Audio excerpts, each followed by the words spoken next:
ప్రభునందు ప్రియులారా, లూకా సువార్త 24వ అధ్యాయము 36 నుండి 49 వచనాలు చదువుతున్నాం. లూకా సువార్త 24వ అధ్యాయము 36 నుండి. వారు ఇలాగూ మాట్లాడుతుండగా ఆయన వారి మధ్య నిలిచి, మీకు సమాధానముగా కాని వారితో అన్నాడు. మరి వారు మాట్లాడుతుండగా ఎవరు వారు? 33వ వచనంలో 11 మంది శిష్యులు, 11 మంది శిష్యులు, వారితో కూడా మరి కొంతమంది. అంత మాత్రమే కాదు, ఎమ్మాయి మార్గంలో నడుచుకుంటూ వెళ్ళినటువంటి శిష్యులు ఇద్దరు. వీరందరూ కూడి మాట్లాడుకుంటూ ఉన్నారు.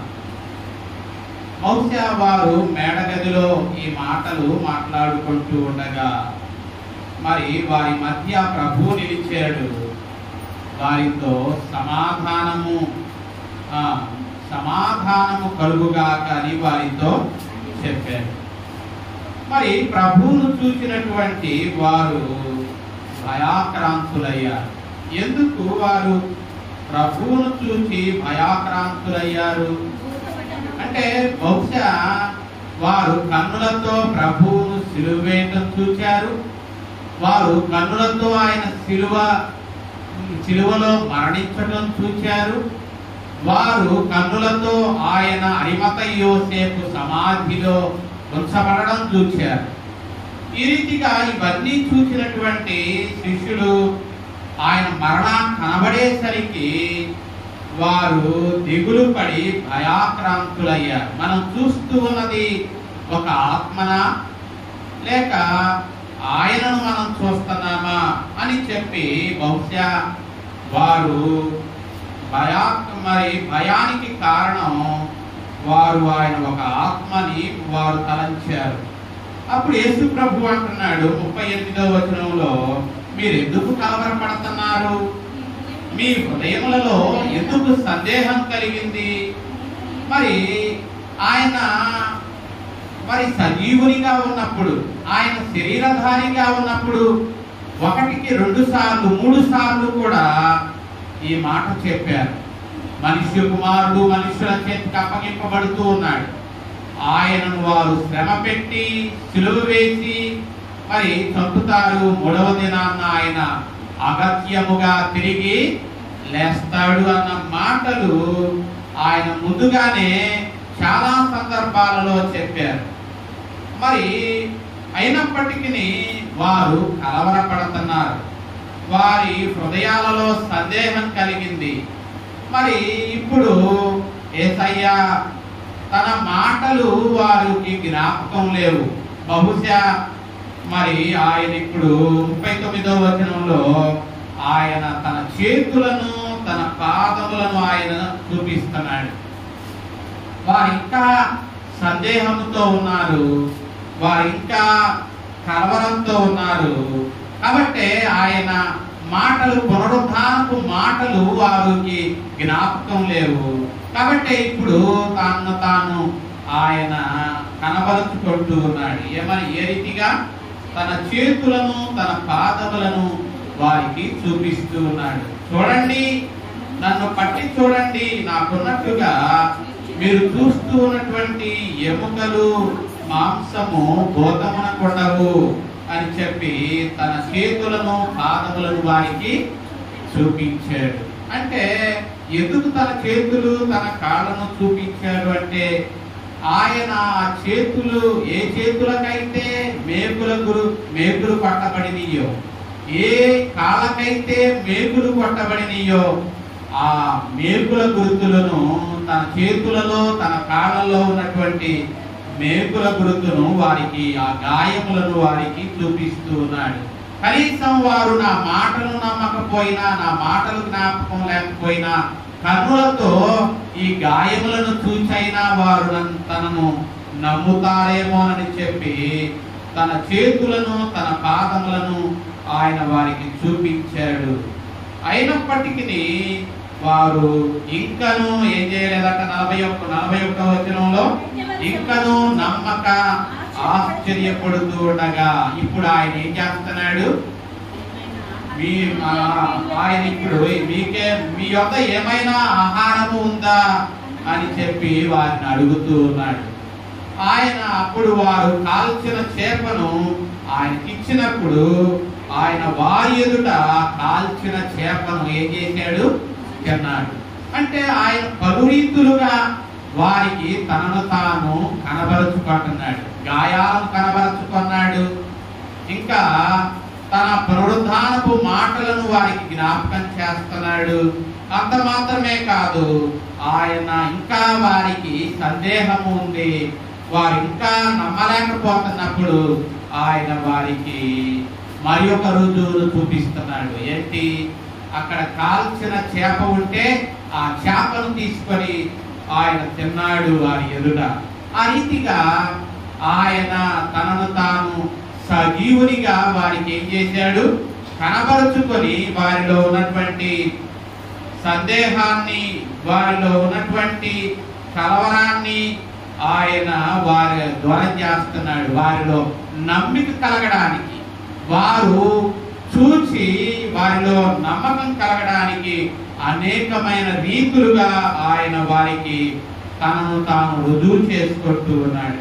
ఇప్పుడు ఆయన ఇంకొక రీతిగా ఆయన చేస్తూ ఉన్నాడు. 44వ వచనంలో చూస్తే ఆయన ఇప్పుడు ఏం చేస్తున్నాడు? మోషే ధర్మశాస్త్రములో, ప్రవక్తల గ్రంథాలలో, కీర్తనలలో తనను గురించి వ్రాయబడినటువంటి సంగతులు నెరవేరాలి అని చెప్పాను కదా నేను మీ వద్ద ఉన్నప్పుడు. అవి ఇప్పుడు ఏమైనాయి? అవి ఇప్పుడు ఆ మాటలు నెరవేరినవి అని చెప్తూ ఉన్నాడు. చూసారా యేసయ్య ఎన్ని రీతులుగా వారికి తనను తాను ప్రత్యక్షపరుచుకుంటున్నాడు. వారిలో ఉన్న సందేహాన్ని, వారిలో ఉన్నటువంటి అనుమానాన్ని, వారిలో ఉన్న భయాన్ని ఆయన దూరం చేయడానికి ఆయన తన చేతులను, గాయములను వారికి కనబరుచుకున్నాడు. ఆయన ఇంకా ఏం చేశాడు? ఆయన వారికి వారి ఎదుట అక్కడ కాల్చిన చేపను తిని మరలా ఆయన మరి ఒకసారి తాను సజీవుడను అని ప్రత్యక్షపరచుకున్నారు. ఇప్పుడు అంతకంటే ముఖ్యంగా ఆయన లేఖనములలో ఉన్న సంగతిని వారికి తెలియజేస్తున్నాడు.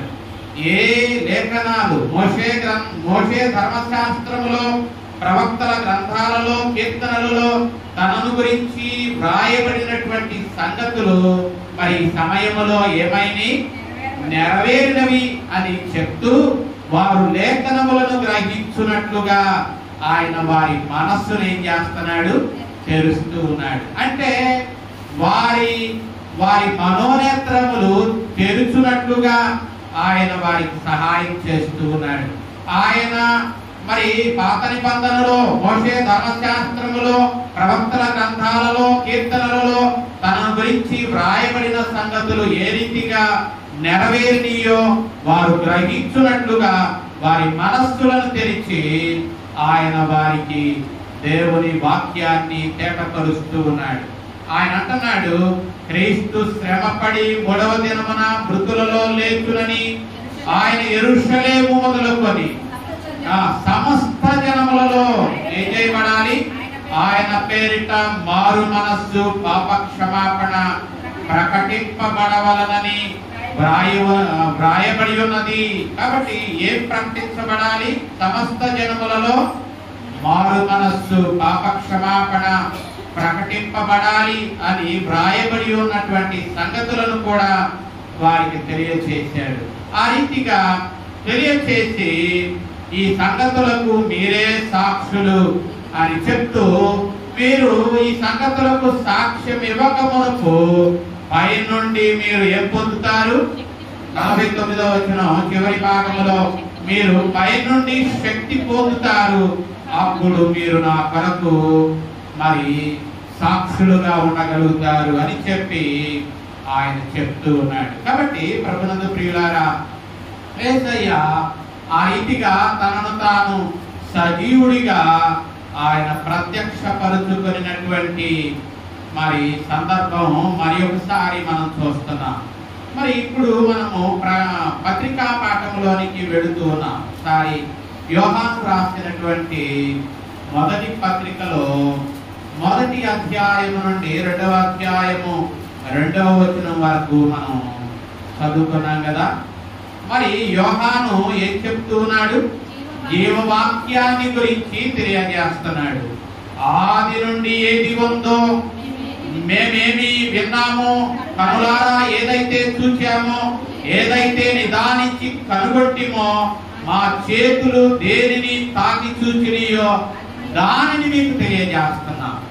మేము విన్నదానిని, కన్నదానిని, కనుగొన్న దానిని, మా చేతులు తాకిన దానిని మీకు తెలియజేస్తున్నాము అని చెప్తూ ఆ జీవవాక్యము ఏమైంది అంటున్నాడు? ప్రత్యక్షమైంది. ఆదిలో ఏ జీవవాక్యం అయితే ఉందో ఆ జీవవాక్యము ప్రత్యక్షమైంది. అది ఎవరి యొద్ద ఉంది? తండ్రి యొద్ద ఉంది. ఆ జీవవాక్యము తండ్రి యొద్ద ఉండి మాకు ప్రత్యక్షమైన ఆ నిత్య జీవమును మేమేం చేశాము? చూచాము. ఆ జీవవాక్యమును గురించి మేము సాక్ష్యం ఇస్తున్నాము, దానిని మీకు తెలియపరుస్తున్నాము. మరి మాతో ఎందుకు తెలియజేస్తున్నామో చెప్తూ ఉన్నాడు 3వ వచనంలో. మాతో మీకును సహవాసము కలుగునట్లుగా, మేము ఆయనతో సహవాసము కలిగి ఉన్నాం, మీరు కూడా మాతో కూడా మీకును సహవాసము కలుగునట్లుగా మేము చూచిన దానిని, వినిన దానిని మీకేం చేస్తున్నాం? తెలియజేస్తున్నాము. మన సహవాసము ఎవరితో? తండ్రితో, ఆయన కుమారుడైన యేసుక్రీస్తుతో మన సహవాసము ఎవరితో ఉండాలో చెప్తూ ఉన్నాడు. తండ్రితో మన సహవాసము, ఆయన కుమారుడైన యేసుక్రీస్తుతో మన సహవాసము. కాబట్టి ఆ సహవాసము మరి వలన మనకేం కలుగుద్ది? మనకు సంతోషము పరిపూర్ణమవడానికి ఆ సహవాసము వలన మనము సంతోషము మరి మనలో ఏమవుతుంది? పరిపూర్ణమవుతుంది. కాబట్టే ఈ సంగతులను మీకు మేమేం చేస్తున్నాం? వ్రాస్తున్నాము అని చెప్తూ 5వ వచనంలో అంటాడు, మేము ఆయన వలన విని మీకు ప్రకటించే వర్తమానము ఏంటి అంటే దేవుడు ఏమై ఉన్నాడో చెప్తూ ఉన్నాడు. దేవుడు ఏమై ఉన్నాడు? దేవుడు వెలుగై ఉన్నాడు. ఆయనలో ఏమి లేదట? ఆయన యందు చీకటి ఎంత మాత్రము లేదు. కాబట్టి మనం కూడా ఏం చేయాలా? ఆయనతో కూడా సహవాసం కలవాలమని చెప్పుకున్న మనము ఏం చేయాలి? చీకటిలో ఒకవేళ మనము నడిచినట్లయితే సత్యమును మనము జరిగించలేము. కాబట్టి మనము చీకటిలో ఉన్నటువంటి మనము ఏమవ్వాలి? ఆయన వెలుగులో ఉన్న ప్రకారము మనము కూడా ఏం చేయాలా? వెలుగులో నడిచినట్లయితే ఆయనతో ఏం కలిగి ఉంటాము? అన్యోన్యమైన సహవాసము కలిగి ఉంటాము. అప్పుడు యేసుక్రీస్తు యొక్క రక్తము ఏం చేస్తుందట? ప్రతి పాపము నుండి మనలను ఏం చేస్తుంది? పవిత్రము చేస్తుంది. కాబట్టి మనము ఒక విషయాన్ని మర్చిపోకూడదు అంటాడు. ఏంటి ఆ విషయం అంటే మనము పాపము లేని వారమని చెప్పుకోకూడదు. మనము మరి ఆయనతో అన్యోన్య సహవాసము కలిగినట్లయితే ఆయన రక్తము మన ప్రతి పాపమును కడుగుద్ది. కాబట్టి ఆయన రక్తము మన ప్రతి పాపమును కడగాలి అంటే మనం ఏం చేయాలా? 8వ వచనంలో మనము పాపము లేని వారమని చెప్పుకోకూడదు. ఒకవేళ మనం చెప్పుకున్నట్లయితే మనలను మనమే ఏం చేసుకుంటున్నాం? మోసం చేసుకుంటున్నాం. మనలో ఏముండదు? సత్యం ఉండదు. అంటే సత్యం ఉండదు అంటే ఆయన వాక్యము సత్యము, ఆయన వాక్యము, ఆయన దేవుడు వాక్యమై ఉన్నాడు. ఆయన మనలో ఉండడు అని అర్థం. ఇంకొక 9వ వచనంలో అంటాడు, మన పాపములను మనం ఒప్పుకొనినట్లయితే దేవుడు ఎటువంటి వాడు? నమ్మదగిన వాడు, నీతిమంతుడు. కాబట్టి ఆయన మన ప్రతి పాపమును ఏం చేస్తాడు? క్షమించి సమస్త దుర్నీతి నుండి మనలను పవిత్రులను చేస్తాడు. కాబట్టి మొట్టమొదట ఏం చెప్పాడు? 8వ వచనంలో మనము పాపము లేని వారము అని చెప్పుకోకూడదు. 10వ వచనంలో అంటాడు మనము పాపము చేయలేదు అని కూడా చెప్పుకోకూడదు. ఒకవేళ నాలో పాపము లేదు అని మనం చెప్పుకున్నట్లయితే ఆయనను మనం ఏం చేస్తున్నాం? అబద్ధీకునిగా చేస్తున్నాం. ఆయన మాటలు ఎంత మాత్రము మనలో ఏమేమవు ఉండవు. కాబట్టి ఎందుకు ఈ సంగతులు చెప్తూ ఉన్నాడు? ఎందుకు ఈ సంగతులు రాస్తూ ఉన్నానని చెప్తూ ఉన్నాడు? మీరు పాపము చేయకుండా ఉండడానికై ఈ సంగతులను మీకు ఏం చేస్తున్నాను? రాస్తూ ఉన్నాను. ఒకవేళ ఎవడైనా పాపము చేసినట్లయితే నీతిమంతుడైన యేసుక్రీస్తు అనే ఉత్తరవాది మనకు ఎక్కడున్నాడు? తండ్రి యొద్ద ఉన్నాడు. ఆయనే మన పాపములకు ఏమై ఉన్నాడు? ప్రాయశ్చిత్తమై ఉన్నాడు. ఆయనే మన పాపములకు శాంతికరమై ఉన్నాడు. మన పాపములకు మట్టుకేనా కాదు సుమా, ఆయన సర్వలోక పాపమునకు ప్రాయశ్చిత్తమై ఉన్నాడు. కాబట్టి ప్రభునందు ప్రియులారా, యోహాను చక్కని అద్భుతమైనటువంటి విషయాలను ఈ మొదటి అధ్యాయములో చెప్తూ ఉన్నాడు. మన పాపాన్ని మనం ఏం చేయాలా? ఆయన ఎదుట ఒప్పుకోవాలి. అప్పుడు ఆయన సమస్త దుర్నీతి నుండి మనలను, మన పాపములను క్షమించి సమస్త దుర్నీతి నుండి మనలను ఏం చేస్తాడు? పవిత్రులుగా చేస్తాడు అని చెప్పి స్పష్టంగా చెప్తూ ఉన్నాడు. కాబట్టి ఒకవేళ మనం పాపం చేసినట్లయితే మరి మనకు ఒక భరోసా ఉంది. ఏంటి అంటే, అదిగో నీతిమంతుడైన యేసుక్రీస్తు అనే ఉత్తరవాది మనకు తండ్రి యొద్ద ఉన్నాడు. ఆయనే మన పాపములకు ఏమై ఉన్నాడు? ప్రాయశ్చిత్తమై ఉన్నాడు. మన పాపములకు మాత్రమే కాదు, సర్వలోక పాపమునకు ఆయన ప్రాయశ్చిత్తమై శాంతికరమై ఉన్నాడు అన్న విషయాన్ని మరి యోహాను ఈ పత్రికలో తెలియజేస్తున్నాడు. మరి ప్రభునందు ప్రియులారా, మొదటి పాఠము మనము అపోస్తలుల కార్యాలు చదువుకున్నాం. మొదటి పాఠము అపోస్తలుల కార్యాలు 4వ అధ్యాయం చదువుకున్నాం. ఆ 4వ అధ్యాయంలో మరి పేతురు పరిశుద్ధాత్మతో నింపబడ్డాడు. ఎవరి మధ్య నిలబడ్డాడు? 5వ వచనంలో అధికారులు, పెద్దలు, శాస్త్రులు వారి మధ్య నిలబడ్డాడు. మరి అక్కడ సన్హెద్రిన్ సభ ఉంది, అక్కడ అధికారులు ఉన్నారు, అక్కడ మరి అనేకులు కూడి ఉన్నారు. మరి ఇప్పుడు వారి మధ్య ధైర్యంగా నిలబడి మాట్లాడుతున్నాడు. అంటే ఒకప్పుడు ఇంతకుముందు పోయిన వారం పేతురు మిగతా శిష్యులందరూ ఒక మేడగదిలో ఎలా ఉన్నారు? తలుపులు మూసుకొని ఉన్నారు. వారు మరి భయంతో ఉన్నారు, వారు పిరికివారుగా ఉన్నారు. కానీ ఇప్పుడు 4వ అధ్యాయంలో 8వ వచనంలో పేతురు పిరికితనము గల ఆత్మ ఏమైంది? దూరమైంది. ఎందుకంటే పోయిన వారం యేసయ్య వారి మీద ఊదాడు. యేసయ్య వారి మీద ఏం చేశాడు? ఊదాడు. ఏం ఊదాడు? పరిశుద్ధాత్మను ఊదాడు. ఎప్పుడైతే వారు పరిశుద్ధాత్మ చేత నింపబడ్డారో వారిలో ఏ ఆత్మ దూరమైంది? పిరికితనము గల ఆత్మ దూరమైంది.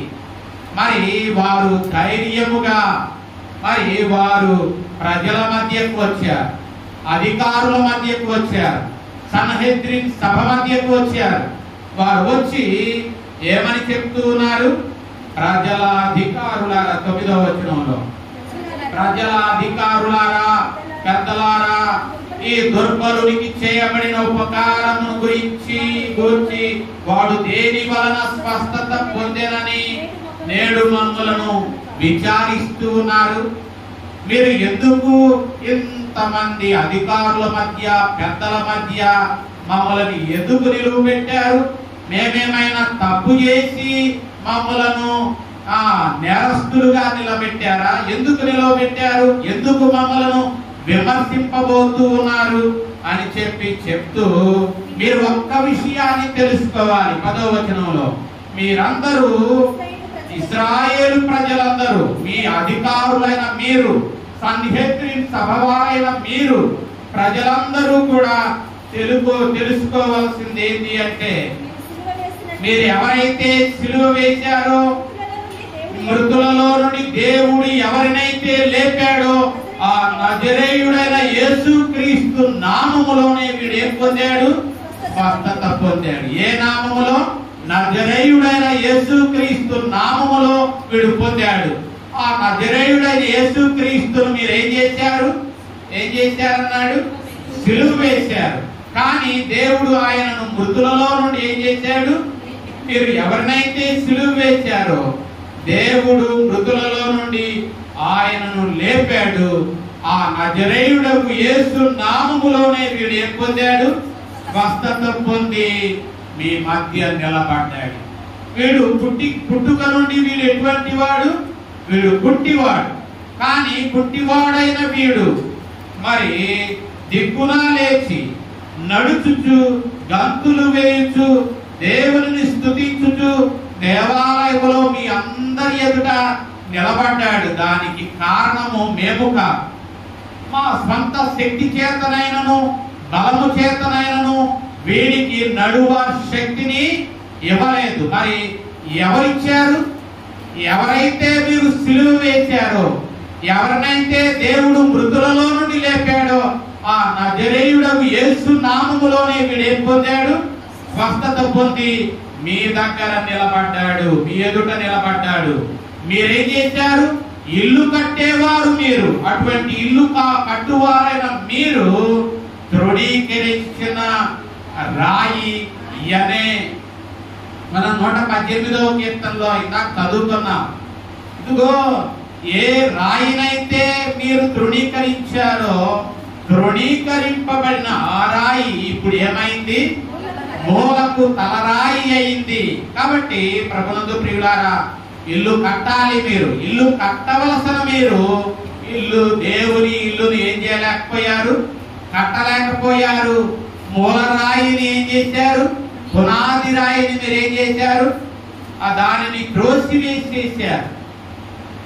కాబట్టి ఏ రాయినైతే మీరు త్రోసివేసేశారో ఆ రాయే ఇప్పుడు దేవుని ఇల్లు కట్టబడడానికి ఏమైంది? మూలరాయి అయింది. కాబట్టి మరి ఈ నామములోనే మీరేం పొందాలి? 12వ వచనంలో ఎవని వలనను ఏం కలుగుదట? రక్షణ కలుగదు. ఈ నామములోనే మీరేం పొందాలి? రక్షణ పొందాలి. ఆకాశము క్రింద మనుష్యులలో ఇయ్యబడిన ఏ నామములో మీరేం పొందలేరు? రక్షణ పొందలేరు. కాబట్టి ప్రభునందు ప్రియులారా, ఈ నామములో రక్షణ ఏ నామాన్ని మీరు తృణీకరించారో, ఎవరినైతే మీరు తృణీకరించారో ఆ నామమే ఇప్పుడు రక్షణకు ఏమైంది? మూలాధారమైంది. ఆ నామమే ఏమైంది? దేవుని ఇల్లు కట్టడానికి మూలరాయిగా మారింది అని చెప్పి స్పష్టంగా పేతురు ఏం చేశాడు? ధైర్యంగా నిలబడి వారు అధికారులకు, సన్హెద్రిన్ సభ వారికి, అక్కడ చేరి ఉన్న ప్రజలకు నిర్ముఖమాటంగా దేవుని యొక్క సందేశాన్ని వారికి అందించాడు. కాబట్టి ప్రభునందు ప్రియులారా, ఆ రీతిగా వారు ప్రాణాలకు వెరువక క్రీస్తుని గురించి వారు ఏం చేశారు? సాక్ష్యం ఇచ్చారు. ఆయన నామములోనే మనం రక్షణ పొందాలి, కానీ భూమి క్రింద ఇయ్యబడిన ఏ నామములో కూడా మనం ఏం పొందలేము? రక్షణ పొందలేము. కాబట్టి ప్రభునందు ప్రియులు, చివరిగా 118వ కీర్తనలో మనం చూస్తే అక్కడ 118వ కీర్తనలో అక్కడ మనం మరి ఎవరిని నమ్ముకోవాలో చెప్తూ ఉన్నాడు. 8 మనుష్యులను కాదు మనం నమ్ముకునేది, యెహోవాను ఆశ్రయించాలి. మనం రాజులను కాదు మనము నమ్ముకునేది, యెహోవాను ఆశ్రయించాలి. ఎందుకంటే మనుష్యులను నమ్ముకోకూడదు, రాజులను నమ్ముకోకూడదు, యెహోవాను మాత్రమే మనం నమ్ముకోవాలి. యెహోవాను మాత్రమే మనం ఆశ్రయించాలి. ఎందుకంటే ఆయనే ఏమయ్యాడు? ఏ రాయి అయితే 22వ చరణంలో ఏ రాయి అయితే నిషేధింపబడిందో ఆ రాయే ఏమైంది? మూలకు తలరాయి అయింది. ఇది ఎవరి వలన కలిగింది? అది యెహోవా వలన కలిగినది. అది మన కన్నులకు ఏం కలిగించింది? ఆశ్చర్యాన్ని కలిగించింది. కాబట్టి ప్రభునందు ప్రియులారా, మరి ఆయనను మనం ఆశ్రయించాలి, ఆయన మీద నమ్మకం ఉంచాలి. అప్పుడు మాత్రమే మనం ఏం చేయబడతాం?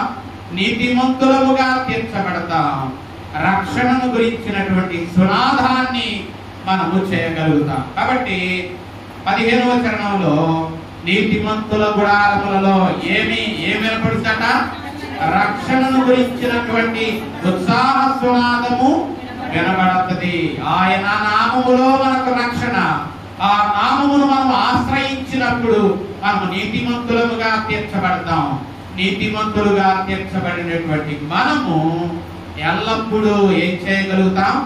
రక్షణను గురించినటువంటి సునాదాన్ని చేయగలుగుతాం. ఆ రీతిగా మన గృహాలలో, మన హృదయాలలో రక్షణను గురించినటువంటి సునాదము వినబడినట్లుగా పరిశుద్ధాత్మ దేవుడు మనకు సహాయము చేయునుగాక. ఆమేన్. సమస్త జ్ఞానానికి మించిన దేవుని సమాధానము యేసుక్రీస్తు వలన మన హృదయములకును తలపులకును కావలి ఉండి నడిపించునుగాక. ఆమేన్.